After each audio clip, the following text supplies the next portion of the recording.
Hello students, welcome back. Myself Pushpendra Singh and we are going to start with our the daily current affairs. So today you will have the current affairs for 12th of January 2021 and here we are going to cover for our daily current affairs and I'm basically referring the two national newspapers. The first is The Hindu. All right, this is my first newspaper that I am referring. The second is basically Indian Express.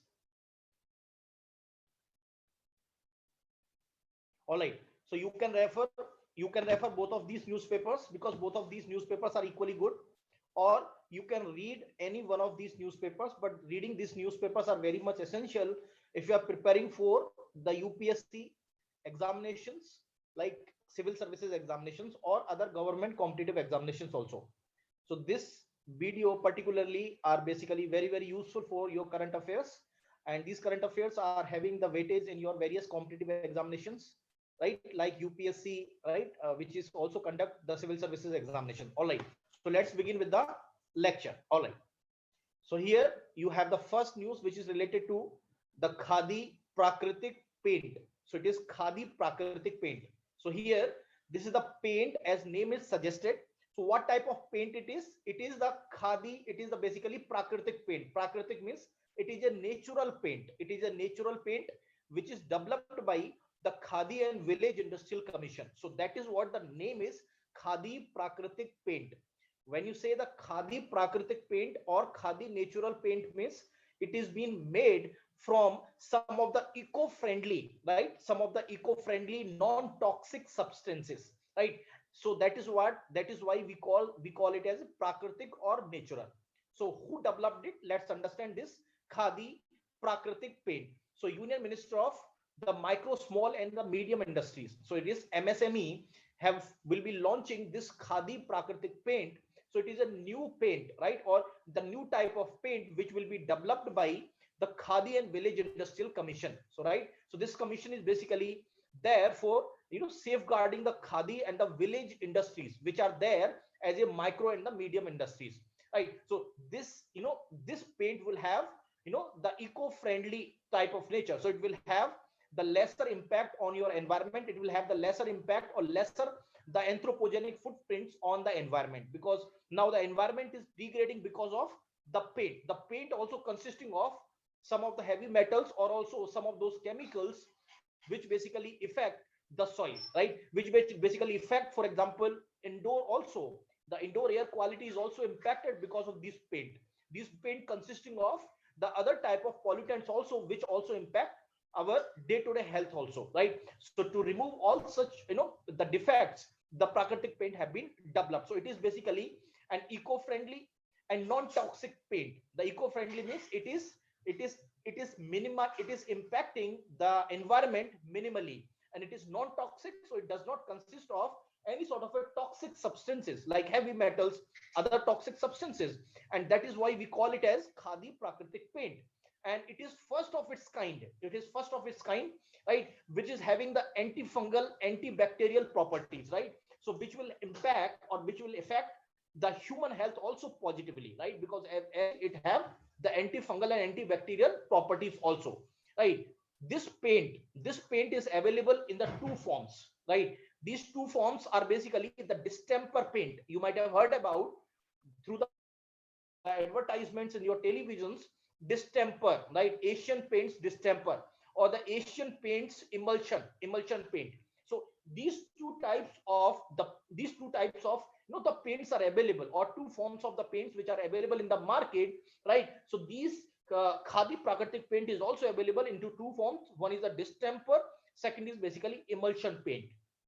All right, in order to promote its effective use, or in order to promote its effective uses, right, in the Indian environment, the paint was certified, or paint have been certified by Bureau of Indian Standard.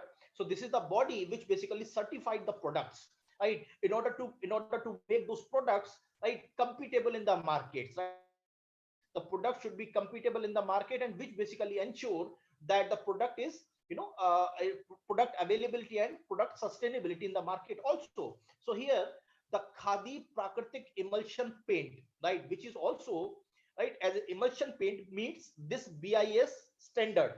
So this standard basically 15489 2013 standards. So this emulsion paint have met this standard, which is certified by Bureau of Indian Standard, right? And the Khadi Prakratik distemper paint basically meets the Bureau of Indian standard 428 2013 standard. So which ensure that the paint has the qualities which meets with the standard paint or a standard emulsion paint or a standard distemper paint.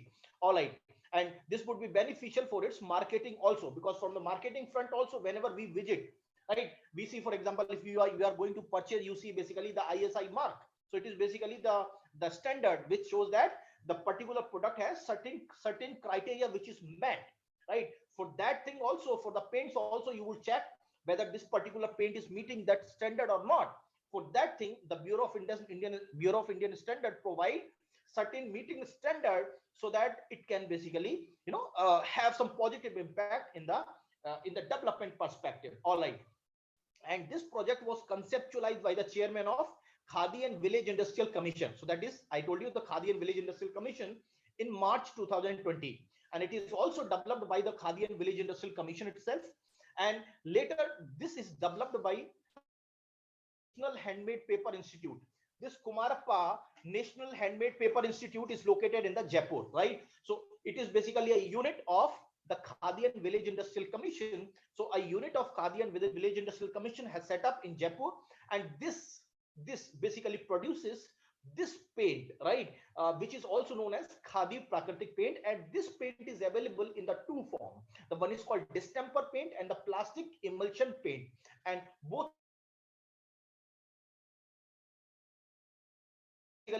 meets all sort of industrial standards regarding the Bureau of Indian Standards, right, which ensure that all these products are having desired amount of quality.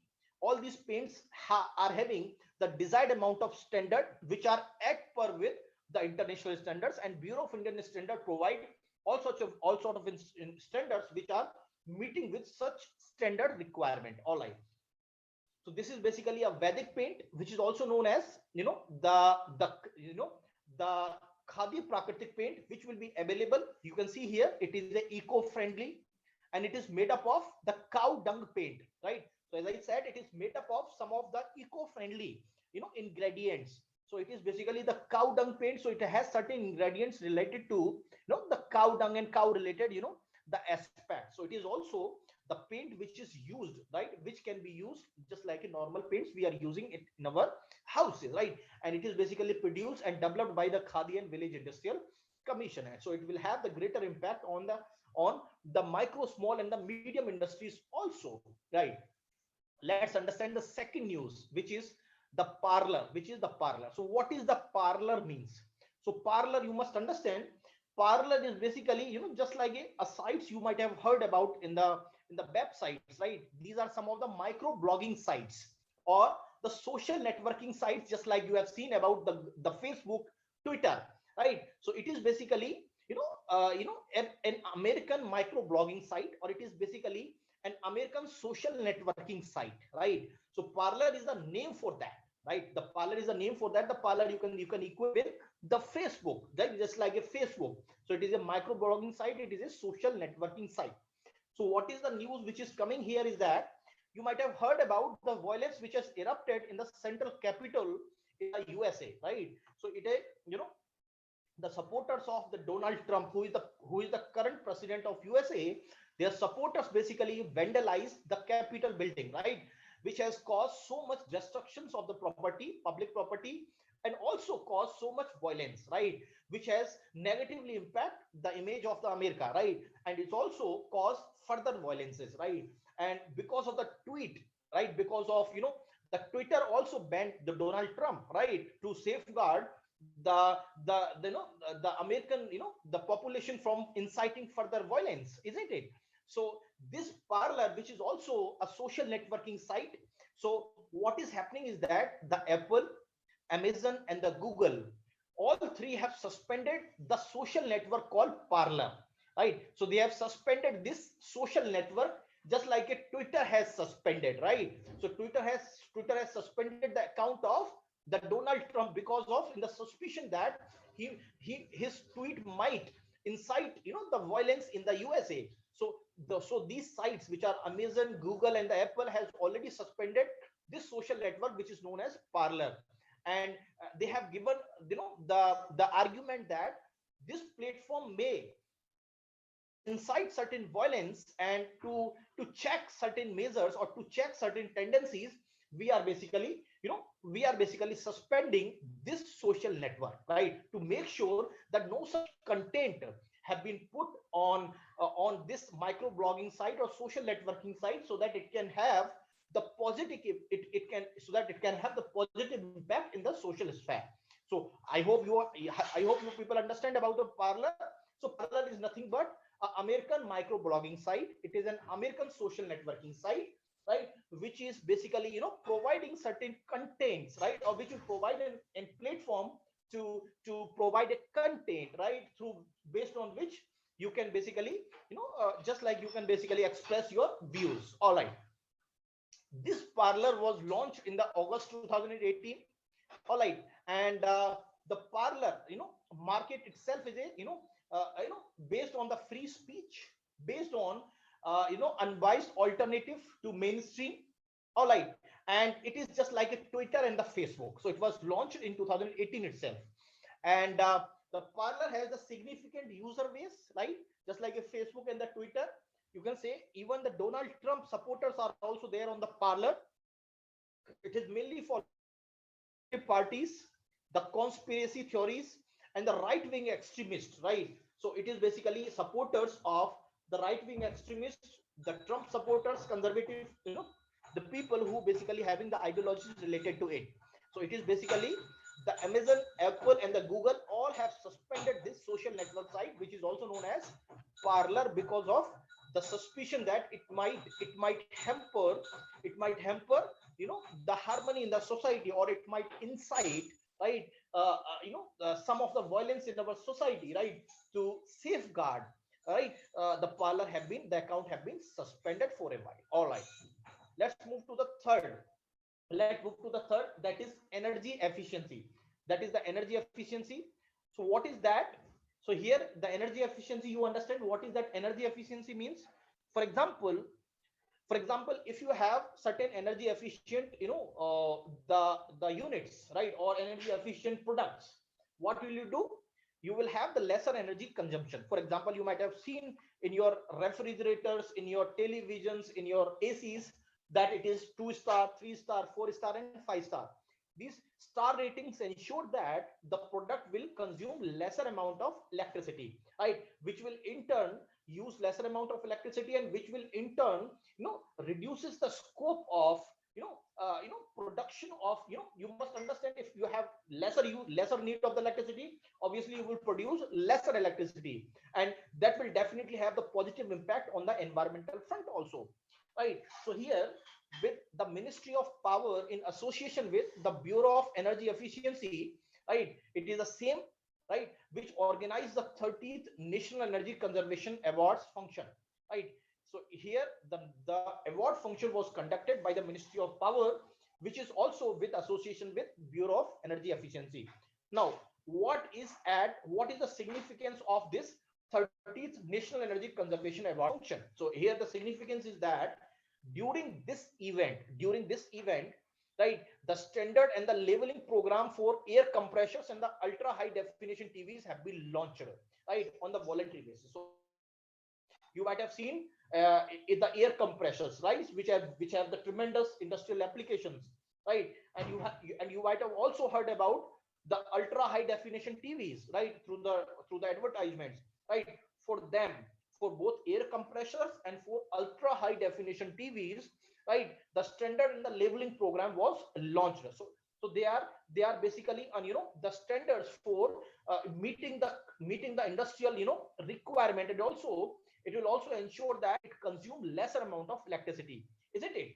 If you label some appliances, or some say ultra high definition TV, let's say with a 5-star, obviously it will consume lesser amount of electricity. So the labeling program for both of these products will ensure that the energy consumption standard, right, or energy, consumption by these both of these units will be expected to save. So this initiative is expected to save around 8.41 billion units of electricity. So you can think of 8.41 billion units of electricity will be saved for air compressors, and 9.75 billion units of electricity will be saved for ultra high definition TV, right, till 2030. And it will have the greater impact on the energy requirement and energy supply on the Indian domain.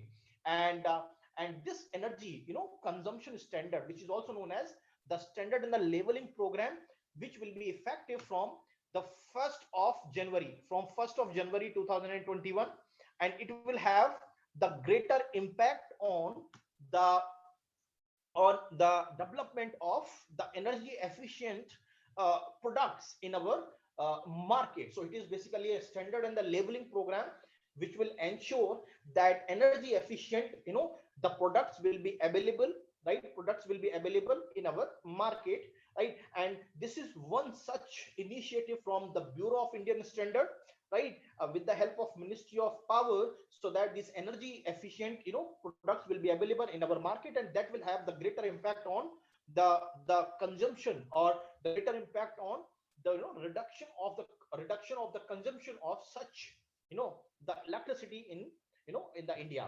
All right, and here you have the one more, the action which is also known as the Sathi. It is known as Sathi, is the state-wise actions on annual targets and the headways on energy efficiency. All right, so it is known as Sathi. Sathi means state-wise actions on annual targets and the headways on energy efficiency. So it is nothing but a portal.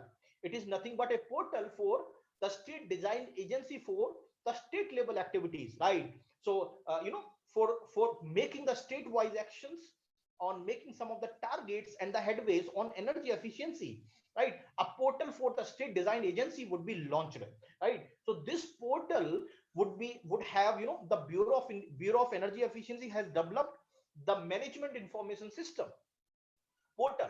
This management information system portal is also known as Sathi.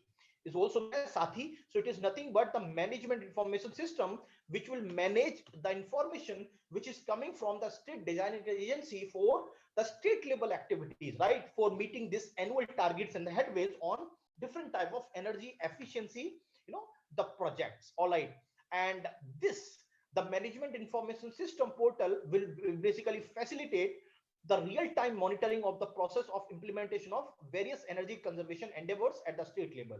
For example, if the state decides that it is basically going to implement this energy efficient program or energy efficient endeavors, so at the state level, this platform will real time it will monitor those progress which is relevant to the state level endeavors, right? So here it will be helpful for, it will helpful for reducing or the mitigating of any sort of a loopholes or any sort of shortcomings which are there with respect to the meeting of, the energy related, the endeavors on energy conservation related projects at the state level, obviously. So it will have greater impact on the real time monitoring of the progress, right? Normally what is happening is, at the state level, the project is basically delayed, or the project generally do not meet the targets, isn't it? So it will have the greater impact of not meeting the targets, and it will ultimately, do not achieve the targets also.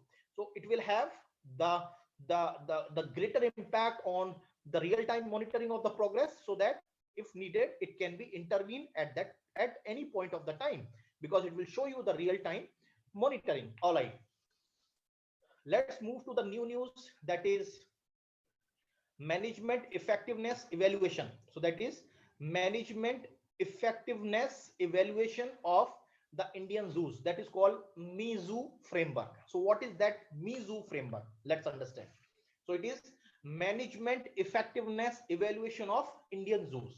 So that is how effective is the management activities of the Indian zoos, so that it can basically evaluate, right, the the manner, in which the activities which is relevant to the management of the Jews is carrying out. So how is the efficacy? So what is the efficacy of such activities, right? So to evaluate that thing, a Mizu framework was launched. So you must understand, it will be available for your, for your basically different types of the conservation, you know the sites which are there, for example wildlife sanctuaries, national parks, isn't it? So for that, how effective is your the management program at that level in order to conserve the Indian, protected sites? So for that, a framework was launched. So this framework was ultimately launched by union minister or union environment ministers, right, which is basically also known as the Mizu framework. So you can say the the the minister, the union minister of environment and the forest. So it is the minister of environment and forest and climate change. So it is the full form of this ministry. So the corresponding minister is known as the union environment minister, which basically launched this framework. All right. So what other activities the framework would continue? The framework would propose certain guidelines, right? Certain guidelines, certain criterias, isn't it? And certain indicators of the evaluation of the Jews of the country, right? So it can basically, it will basically have certain, just like a guidelines or the criteria based on which you would basically evaluate the zoos of our country, right? So that the holistic and the holistic manner it can be developed, right? So that the better, the safeguarding of that, protected area is to be ensured. And it is nothing but an assessment criteria or indicators, right, which is basically beyond your traditional concepts, right, which include, so it says that it goes beyond your traditional concept, which include the issues like related to the animal welfare. Because until now, what is happening is we do not consider, right, in our, the conservation efforts, the issues related to the animal welfare. Here the issues related to the animal welfare will also be taken care. All right. And the issues which is related to the husbandry, animal husbandry, sustainability of the resources, right, and the finance related activities or the finance related needs of such conservation effort will also be taken care, will also be taken care. So it is basically an indicator and assessment criteria, right, which goes beyond the traditional concept of just, conserving but not bothering about the animal welfare, and all such activities will also be here. So it is the Mizu exercise. The Mizu exercise is moving towards, developing of the highest standard, right, in the zoos across the India. So based on this highest standard, the zoos will be developed, and it will adhere to the core values of accountability, the core values of transparency, the core values of innovation, the core values of using the advanced technology, right, collaboration and integrity to mandate the conservation of endangered species. Because you must understand that the zoos are basically, you can basically protect animals, right, by two ways. One is called XC2, one is called XC2 and XC2, right? So XC2 conservation effort versus in situ means, right, you are basically protecting, those animals wherever they are, right. XC2 means you are protecting those animals certain, in the caged parameters or in certain artificial environment. So that is XC2 activities, right? So here the XC2 efforts, which will be including the zoos, botanical parks, zoological parks, right, and conservation efforts which are in the artificial environment, right?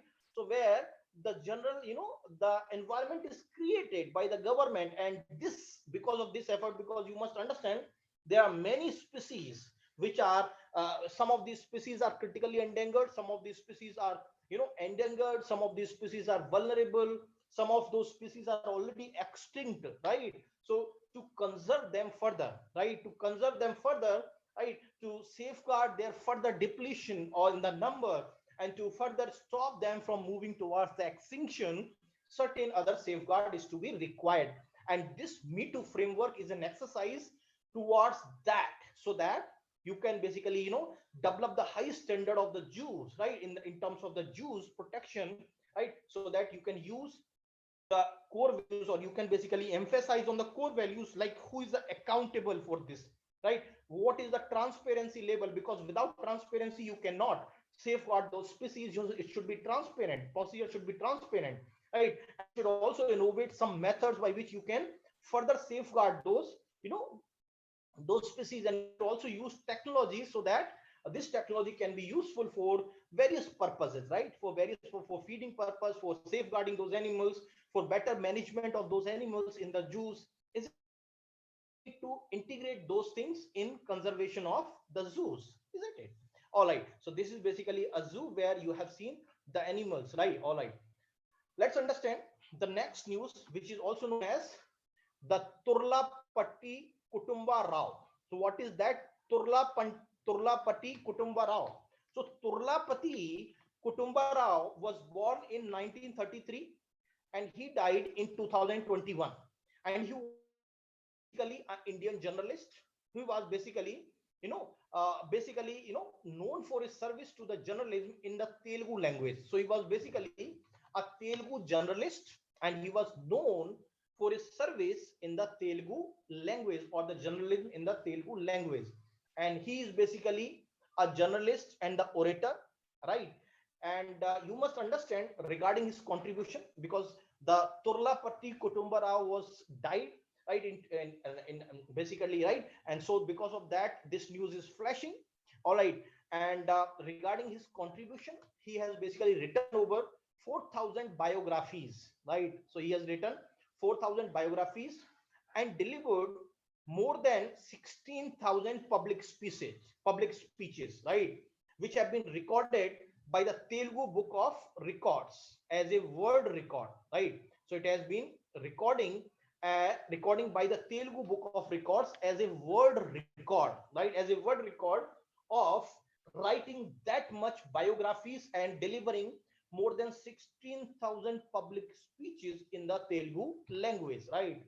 And regarding his post, he was basically a secretary to the P. Prakasham, who was the former chief minister of Andhra Pradesh.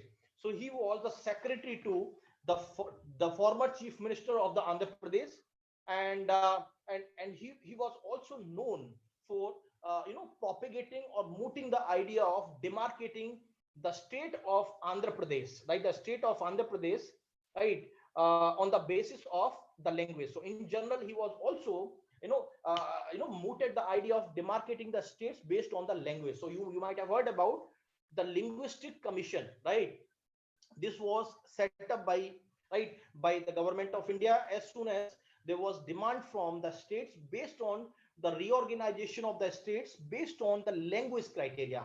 So it was that demand which basically led to the setting up of the state reorganization commission, which basically also led to the enactment of state reorganization act, which also ensures the legitimacy of reorganization of the states based on the linguistic criteria.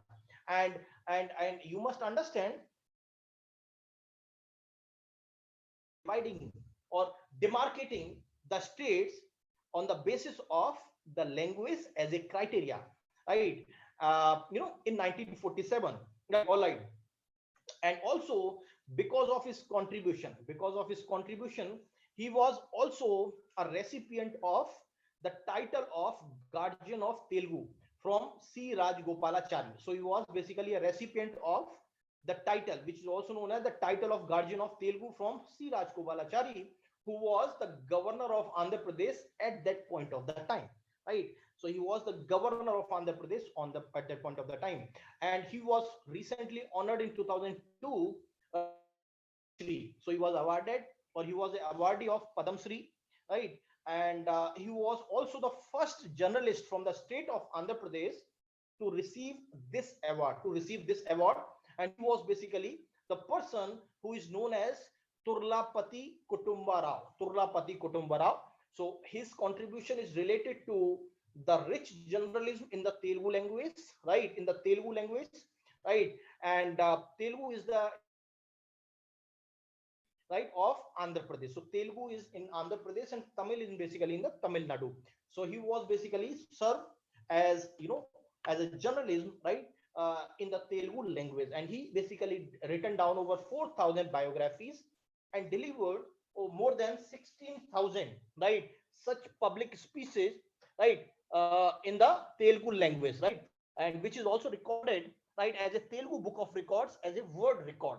And he was also awarded the Padma Shri, all right, and he was also recipient of the title of the Guardian of Telugu from the governor of the Andhra Pradesh, who was the then the C. Rajagopalachari.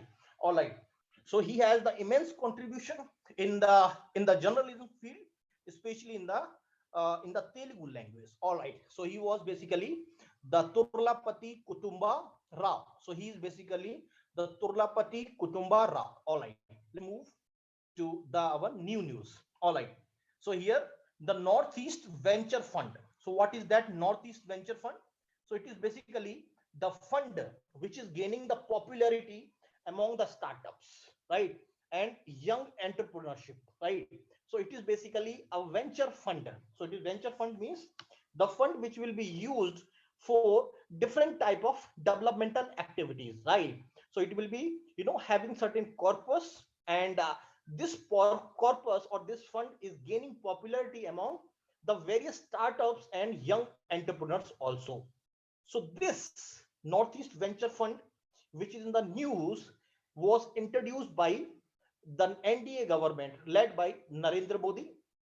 All right, and there is ministry which is basically known as the Ministry of the Development of Northeastern Region, which is also known as the Donor Ministry, which has the responsibility of the development of Northeastern region, especially the infrastructural development, right. So it was introduced by the NDA government at the central level, and this donor ministry has joined, right, uh, this, the Northeastern Development Finance Corporation Limited, right, to set up the Northeastern Venture Fund. So you must understand that. So it was introduced by India government. So here the donor ministry had joined with the Northeast Development Finance Corporation Limited, which is of mandate of providing the finance to the industrial development in the Northeastern region, right, which has set up the Northeast Venture Fund for further, the entrepreneurship in the Northeastern region.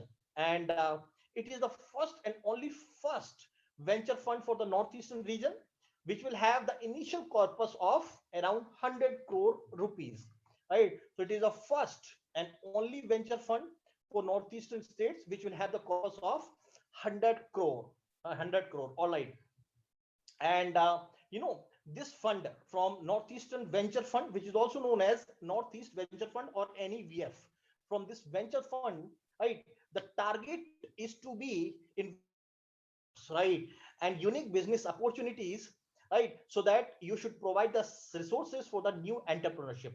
So the entrepreneurship development, especially in the Northeastern region, the Northeastern Venture Fund is being basically, established, and this fund would generally target the startups are those entities which are newly being created, right, for the development of entrepreneurship opportunities in the states, and also the unique business opportunities in the Northeastern states, right.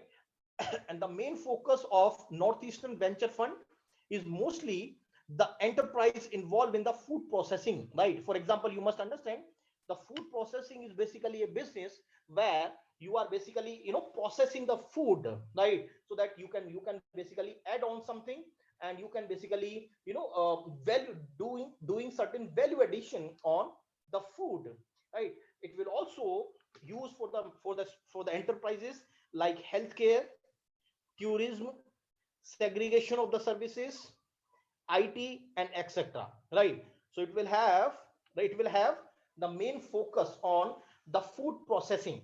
It will have the main focus on the healthcare. It will have the main focus on the tourism, right, segregation of services, and the IT, right.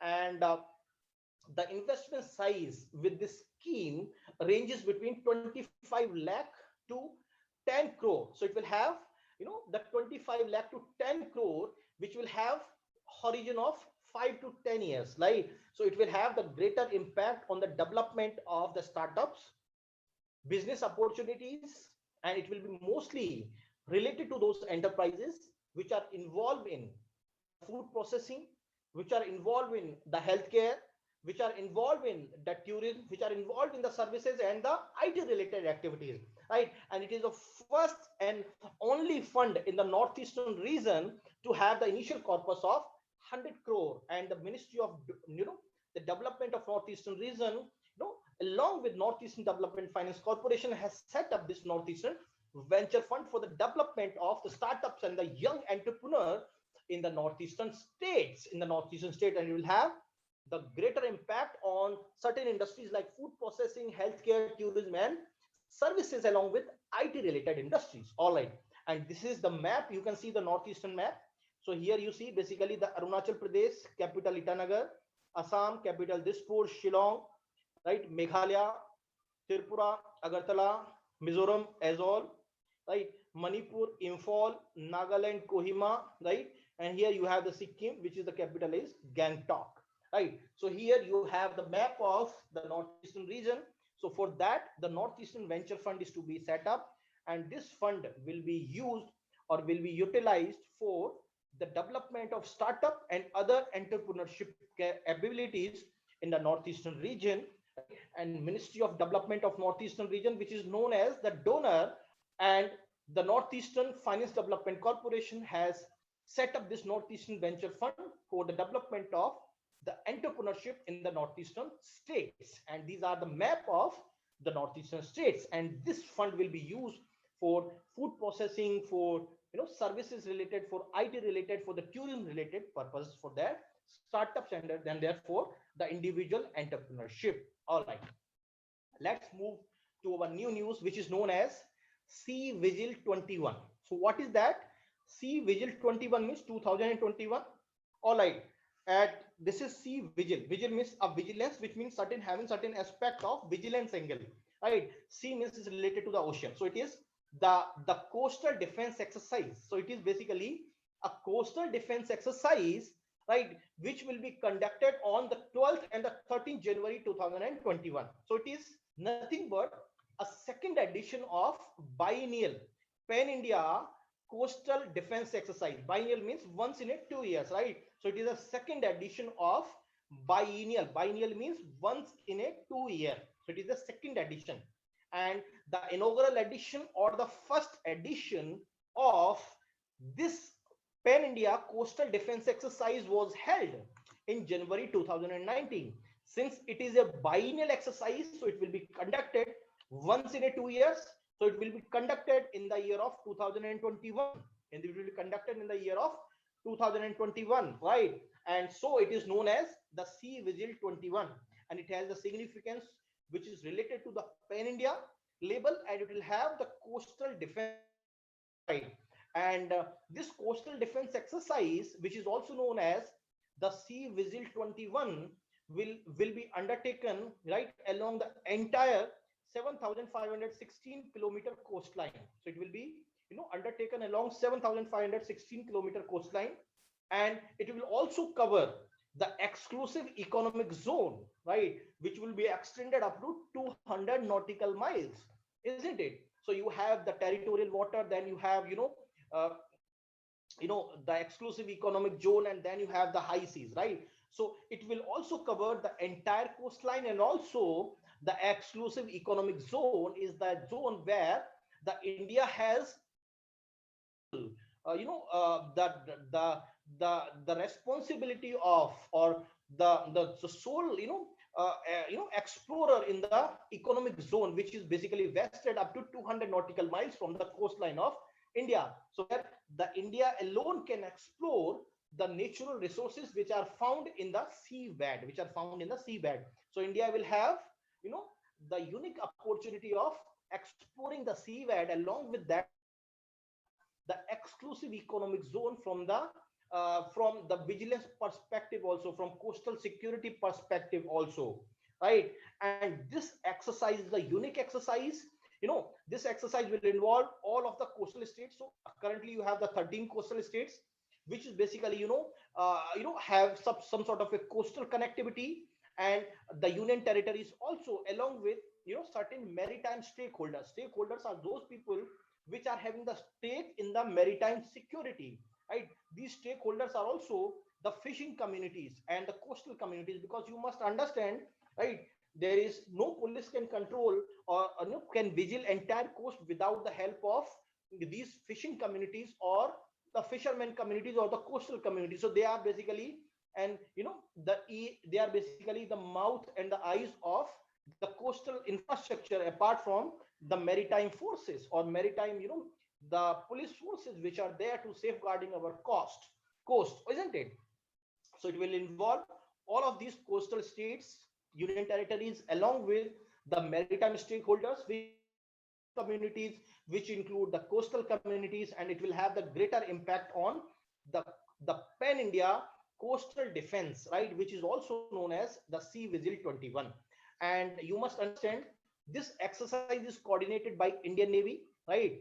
And this exercise is built in, right, towards a major theater level exercise, which is also known as the tropex means a theater level readiness operational exercise, which is the bigger level, a military exercise or the naval exercise, which will have, the Indian Navy would conduct every 2 years. So ultimately this exercise is built up towards the major theater level exercise, right?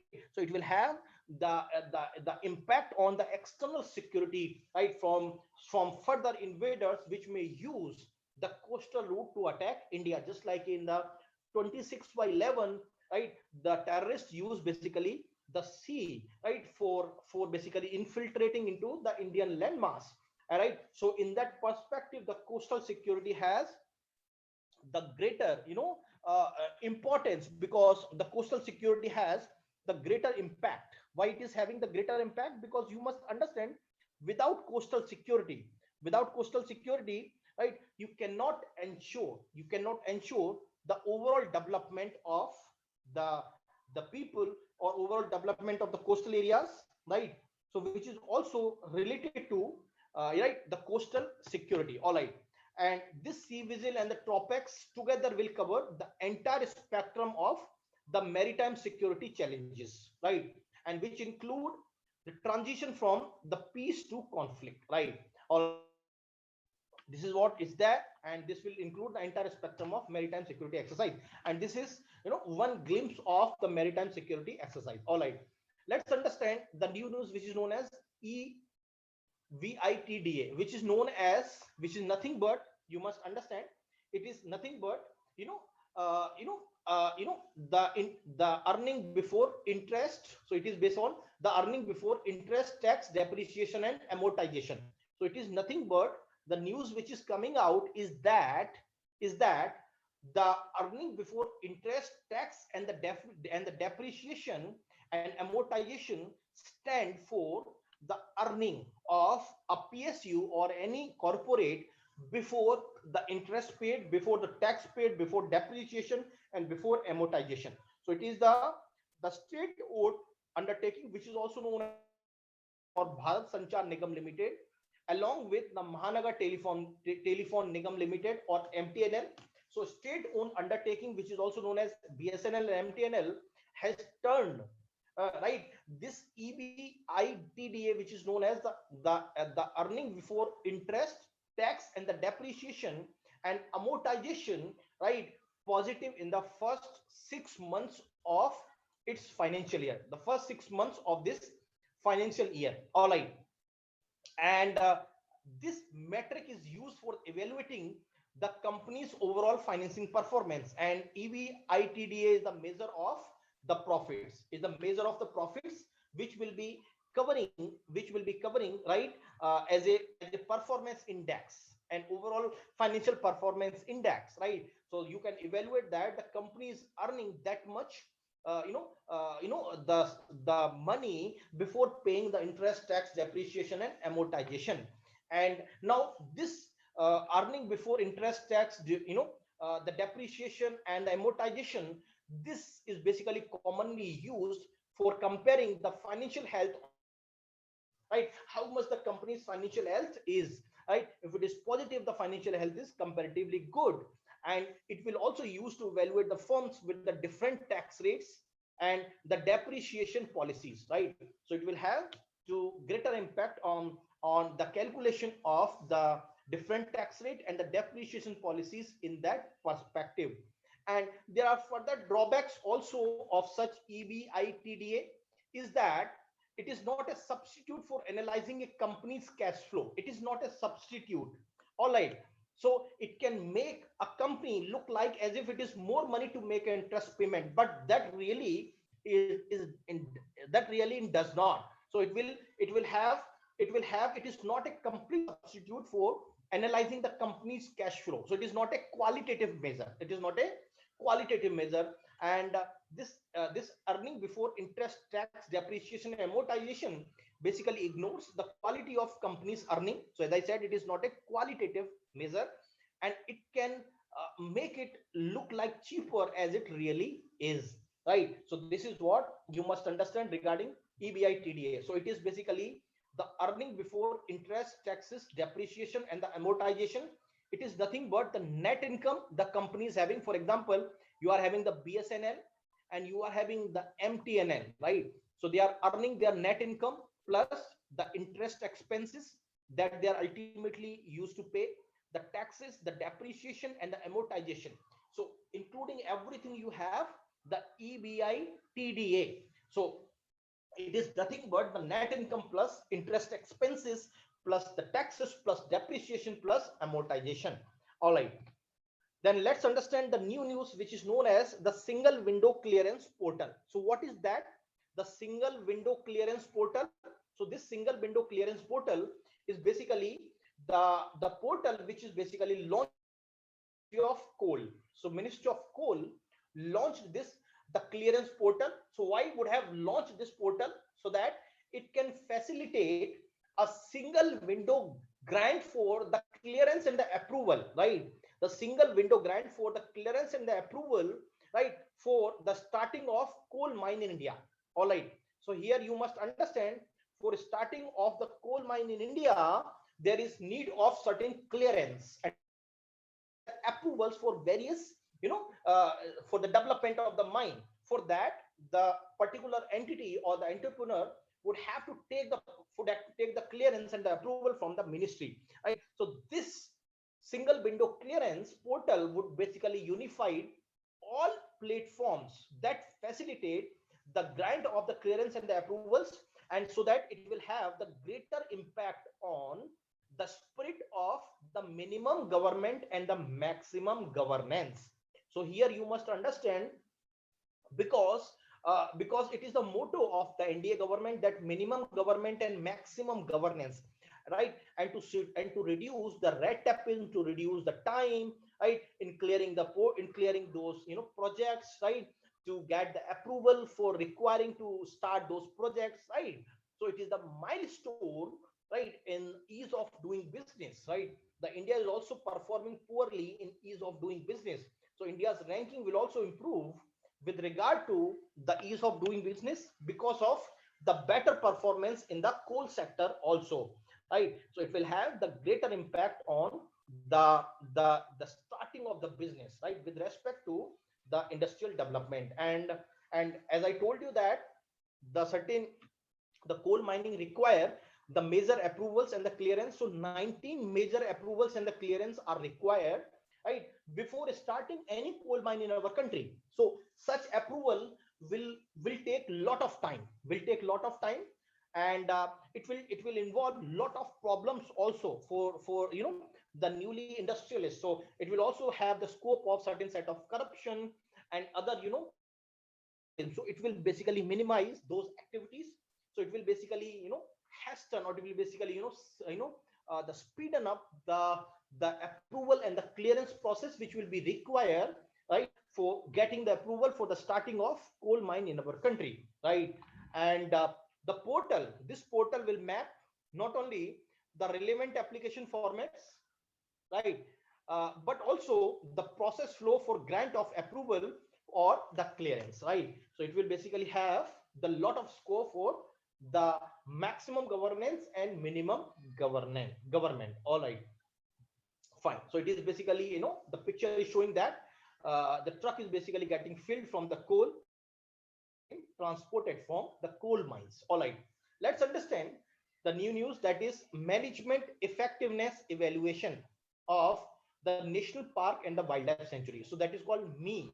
So that is called management effectiveness evaluation. So that is the to check the efficacy, of the management activities, right? Or the management, perspective with regard to the national park and the wildlife sanctuary. So this evaluation, right, would basically done by, the Ministry of Environment and the Forest. So Union Minister for the Environment released the management effectiveness evaluation, which is known as MEE, for 146 national parks and the wildlife sanctuaries in our country. So you must understand that this framework or this evaluation framework for regarding those efforts which are put by the management of the national park and the wildlife sanctuaries. So to check their efficacy, right, a separate set of evaluation framework have been uh, employed. And you must understand, at present India has a network of 903 protected areas, which include your national park and the wildlife sanctuaries also. So around, all these 903 protected areas cumulatively covering around 5% of the total geographical area of the country. So it basically involves the 5% of the total geographical area of the country. And you must also understand that this MEE, or the management effectiveness evaluation, is basically to assess the efficacy of the protected area, right? To evaluation of the management effectiveness, because whatever the policy you have employed for the managing of this national park and the wildlife sanctuary, how much they are vibrant, how much they are effective, right? To check their efficacy, you have the management effectiveness evaluation exercise, which are conducted by the Ministry of Environment, Forest and Climate Change. So it is basically for the protected areas, all right, including the wildlife sanctuaries and the national parks, right? So this management effectiveness evaluation, which is also known as me, it is emerged a key tool for, the protected area managers, and it is increasingly used by the government and international bodies to understand the strengths and weaknesses of the protected area management systems, because there are a lot of issues in the protected areas. For example, the issues like the degradation, right? The degradation of the forest, or like there are issues like poaching. There are issues like poaching of animals, killing of animals, all right. Then smuggling. There is, the security perspective also, right? Effective management of the forest. So there are a lot of issues. And also from there you will get basically some of the byproducts also, right? So byproducts, right? These byproducts are, for example, you have the timber, you have, for example, the honey, the medicinal plants, isn't it? So lot of other, lot of other benefits are also provided by this, the national park and the wildlife sanctuaries. Also, apart from the scientific knowledge, the aesthetic looking and other benefits also. And apart from that, it will also have the environmental benefits also, isn't it? So to check the efficacy of this, the protect management systems, we have launched a tool which is known as the management effectiveness evaluation, right? So you must understand the result of the present assessment which was conducted, right? It was, the score is 62.01%, which is higher than the global mean of 56%. So this score of India's with regard to the management effectiveness evaluation is 62.01%, which is higher than the global mean of 56%. Now you must understand the evaluation which was conducted by the Ministry of Environment, Forest and the Climate Change.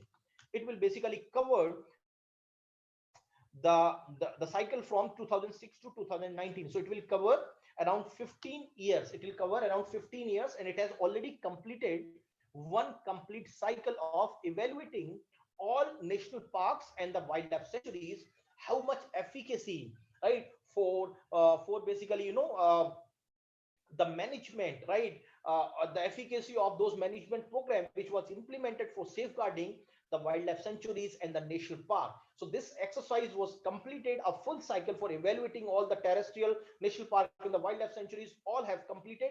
And now this has have achieved the ME score of 62.01, which is higher than the global mean of 56%. All right, so thank you very much for attending this session. That's all for the today, and we will meet again tomorrow for the new news. Thank you very much. All the best.